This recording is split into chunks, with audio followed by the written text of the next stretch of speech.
Ser Podcast.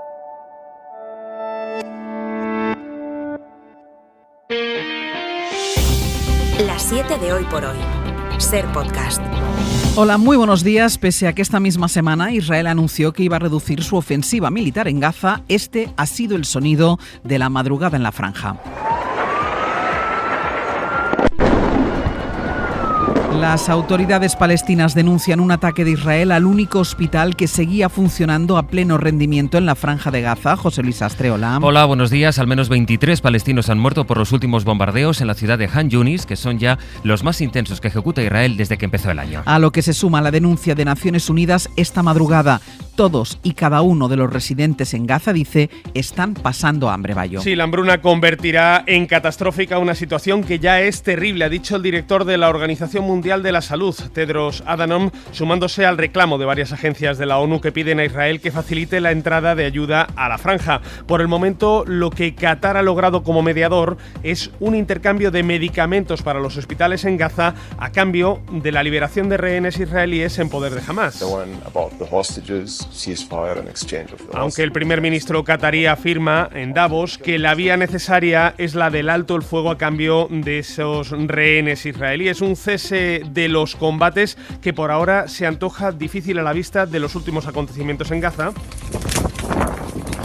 Este es el sonido inmediatamente posterior a uno de los últimos ataques israelíes en el sur de la franja. Allí se ha lanzado ese ataque a gran escala, uno de los mayores en los últimos días, que deja hasta el momento al menos 23 fallecidos. Y mientras tanto, Irán. Que esta misma noche ha atacado bases militares de un grupo terrorista en Pakistán. 2 niños han muerto y este es el segundo gran ataque de Irán en solo 24 horas después de los bombardeos en Irak y en Siria. Y la otra noticia internacional del día sigue teniendo como protagonista a Donald Trump. The former president arrived a short time ago for the first day in his second defamation trial brought by Ryder. Después de arrasar en los caucus de Iowa, Donald Trump ha tenido que testificar en el segundo juicio por difamación que tiene pendiente. Ayer repetido el que ya es prácticamente su lema de campaña, eso de que las causas judiciales contra él son una caza de brujas. La próxima cita electoral es el martes que viene en New Hampshire y la última encuesta publicada esta madrugada vaticina otra victoria arrolladora de Donald Trump en las primarias republicanas. En España, Junts per Catalunya quiere que la ley de amnistía incluya los delitos por terrorismo para blindar así, en cualquier caso, a Carles Puigdemont. Junts ha presentado enmiendas por su cuenta en solitario y por tanto se desmarca del acuerdo con el gobierno de coalición para enmendar juntos con otros grupos la norma. Esquerra apoya esta petición de Junts, aunque los republicanos sí se han sumado a las enmiendas del PSOE y Sumar. Los socialistas dicen que no van a apoyar la propuesta de los de Puigdemont. Hoy, por cierto, se van a reunir Santos Cerdán del PSOE y Jordi Turull de Junts. Y Alberto Núñez Feijóo pide a los dos, a Cerdán y a Turull, que aprovechen este encuentro, que será hoy la foto política de la jornada, para explicar esa delegación de competencias migratorias a Cataluña que acordaron la semana pasada. Que nos digan exactamente qué es lo que se entiende por cesión integral de la inmigración y, de paso, que nos digan cómo van las negociaciones de ese posible referéndum que ayer el señor Turull aclaró. Si no hay referéndum, colorín colorado. Queremos saber en qué consiste el colorín colorado de los independentistas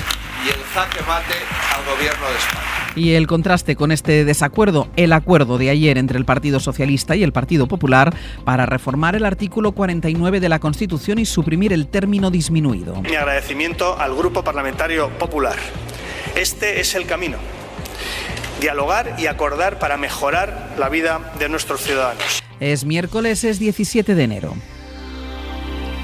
Ya vamos conociendo más detalles del plan de emergencia contra la sequía que previsiblemente se va a activar en Cataluña el 1 de febrero.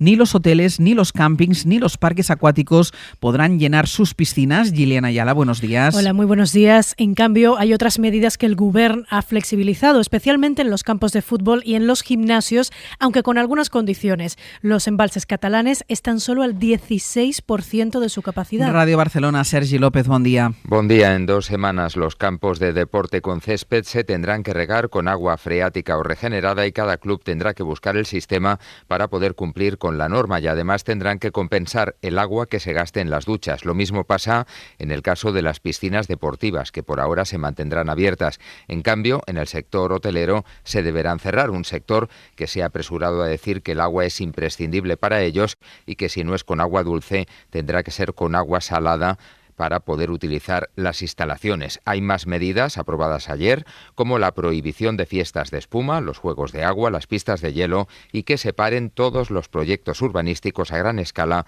así como nuevos hoteles. El otro punto de actualidad en España es Canarias,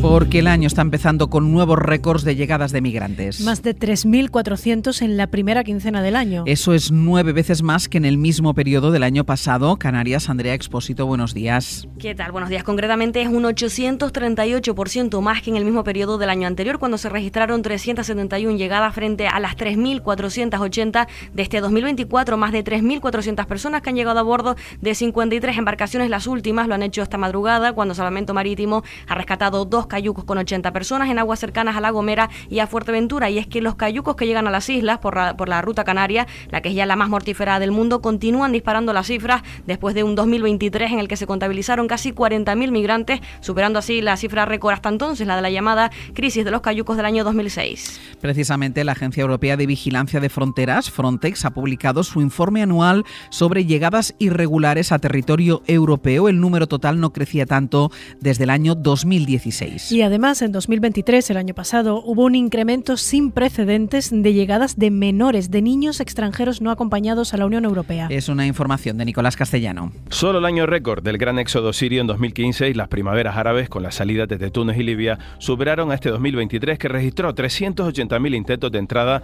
por vías irregulares a las fronteras de la Unión Europea. De nuevo, la gran mayoría fueron perfiles de solicitantes de asilo. De hecho, la primera nacionalidad fueron los sirios, más de 100.000 hasta el 31 de diciembre, seguidos de guineanos y de afganos. Las rutas del Mediterráneo central hacia Italia y Malta siguen siendo las más transitadas, con 180.000 cruces, seguidas de las que llevan a España, y en tercer lugar desde Turquía hacia Grecia. También se batió un récord, el de menores que cruzan solos, más de 20.000, un 28% más que el año anterior.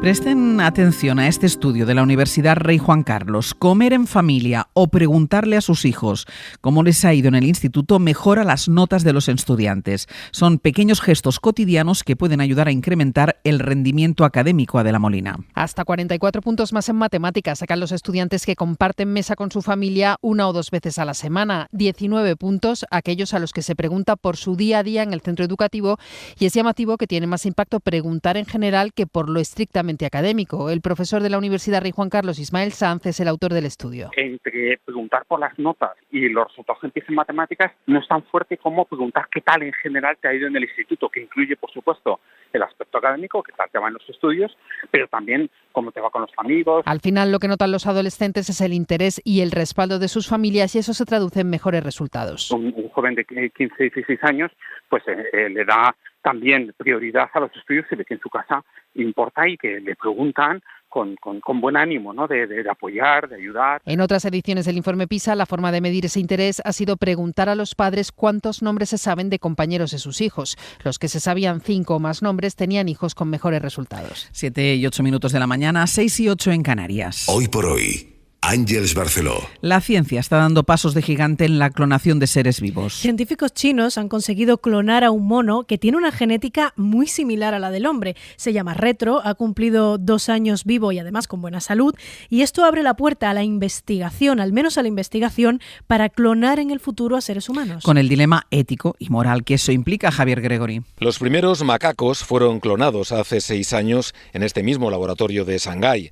Pero ahora, perfeccionando la técnica utilizada con la oveja Dolly, este equipo de investigadores de la Academia de Ciencias de China ha logrado clonar también el primer mono de la especie Rhesus, la más utilizada en el campo de la investigación médica porque su genética es similar a la de los seres humanos. Sin embargo, el sistema de ingeniería molecular utilizado sigue siendo aún muy poco eficiente porque ha sido necesario clonar más de 110 embriones para conseguir un único nacimiento de un ejemplar que ha vivido más de 2 años, según los resultados de este proyecto que publica ahora la revista Nature Communications. Hasta ahora, el intento de clonar esta pequeña especie de simio había terminado en fracaso porque las crías morían a las pocas horas de nacer. Y por la economía seguimos, porque las falsificaciones han provocado pérdidas en Europa de casi 6.000 millones de euros al año y la desaparición de casi 45.000 empleos. Son datos de un informe de la Oficina de la Propiedad Intelectual de la Unión Europea. En España, en concreto, los sectores más afectados son el textil, los cosméticos y los juguetes. Carlos Sevilla. Según la Oficina de la Propiedad Intelectual de la Unión Europea, cada año en España las falsificaciones provocan la pérdida de 1.500 millones de euros en ventas y 15.000 puestos de trabajo solo en los sectores del textil, la cosmética y los juguetes. Para las empresas, el principal problema es la falta de concienciación de los consumidores y sobre todo de los más jóvenes. Gerard Guiu es el director general de la Asociación en Defensa de la Marca. Entre los 15 y 24 años. Casi el 50% han comprado deliberadamente una falsificación. Nuestro target es la gente joven, es concienciarles a ellos de que pierden sus derechos y son cómplices de estas mafias. España es el segundo país de la Unión Europea donde se compran más falsificaciones, solo por detrás de Bulgaria. Pedro Sánchez va a participar hoy en el Foro Económico de Davos. En el abierto vamos a analizar la clave de este gran encuentro económico que este año va a estar centrado en la regulación y la utilización de la inteligencia artificial. Pero en lo político destaca la presencia de Volodymyr Zelensky, se lo adelantábamos ayer. El presidente de Ucrania está buscando nuevos aliados ahora que el apoyo de Occidente está empezando a disminuir poco a poco, en parte por el bloqueo de dinero en el Congreso de los Estados Unidos y también por la guerra en Gaza. Pablo Morán, buenos días. Buenos días. Zelensky consiguió que el segundo día del Foro de Davos fuera prácticamente un monográfico sobre Ucrania. Era la primera vez que asistía presencialmente desde el inicio de la invasión e imploró que el apoyo a su país no decaiga ahora que el foco internacional se ha desviado hacia Oriente Próximo.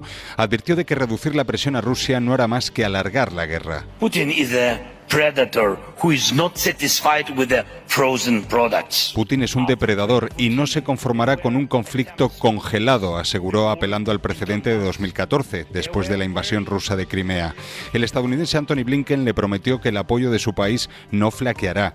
Al jefe de la OTAN, Jens Stoltenberg, le reclamó más defensas aéreas y a las empresas que han viajado a Davos les pidió inversiones en el país. Les necesitamos, aseguró el líder ucraniano, que también pidió extremar los controles sobre las sanciones a Rusia porque siguen encontrándose componentes de fabricación extranjera en los misiles, drones y otras armas que el ejército ruso utiliza para seguir atacando el país. En la cadena SER, Hoy por Hoy, con Ángeles Barceló.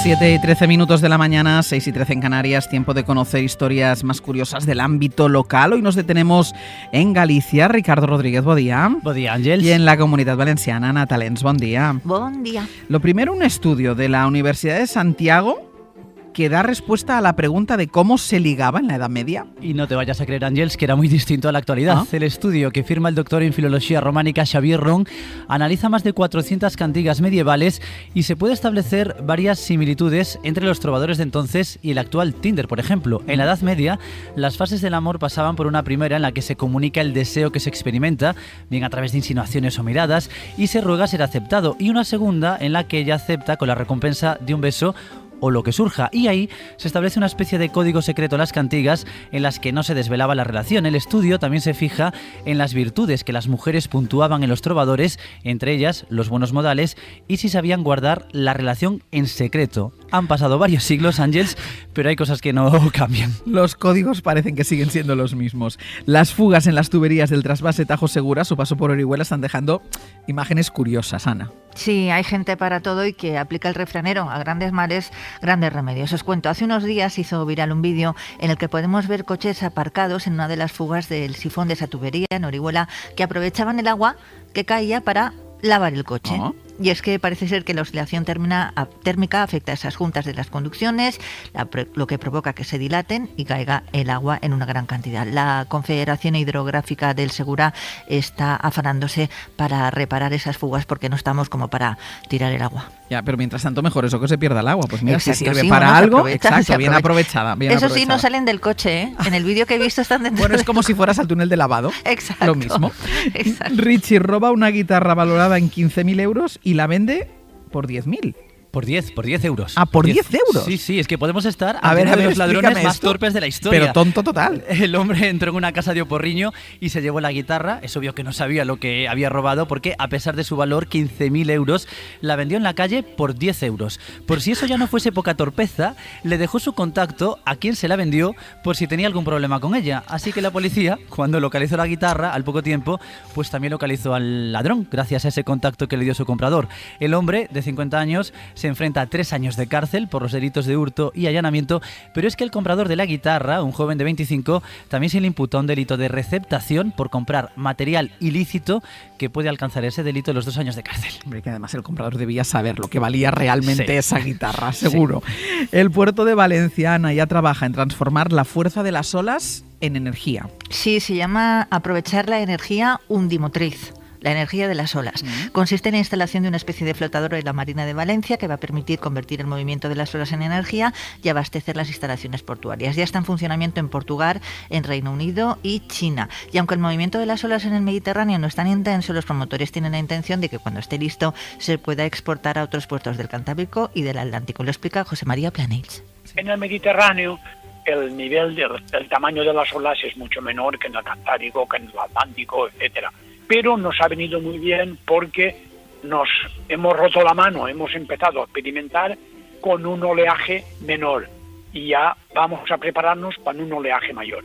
De momento han constatado que funciona, esta es una primera fase, luego se irá a la construcción, esperan estar completamente operativos en 2027. Buena iniciativa, Ana. Richie, gracias. De nada, un beso. Hasta luego.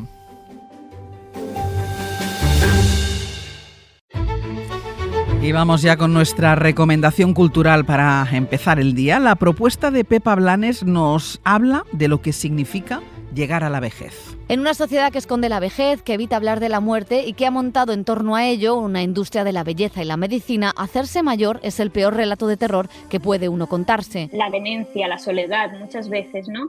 Y me encajaba muchísimo el hecho de hacerlo, ¿no? Esta mezcla entre minimalismo, pocos personajes, pocas escenas. De hecho, todo aparece en un saloncito por casi. Julia Pero es una joven escritora catalana que dice que quiere indagar en la muerte y en el miedo a la vejez en todo lo que hace. Es también el tema de Olor a hormigas, su primera novela, publicada en Reservoir Books, un estimulante y original relato sobre el terror de la vejez y de la muerte, sobre marchitarse y acabar los días solo. Es la realidad de muchas mujeres que, como Olvido, la protagonista de esta novela, vive sola, con la única visita de su cuidadora en un piso de clase obrera en una ciudad. El hablar sobre cómo un cerebro que se siente muy solo le da vueltas y vueltas a las mismas cosas constantemente. Todo sucede en esas 4 paredes mientras ella recuerda su infancia, lucha por entender el mundo actual y por admitir la descomposición de su propio cuerpo. La escritora mezcla géneros y estilos para contarnos una cautivadora historia sobre la condición humana.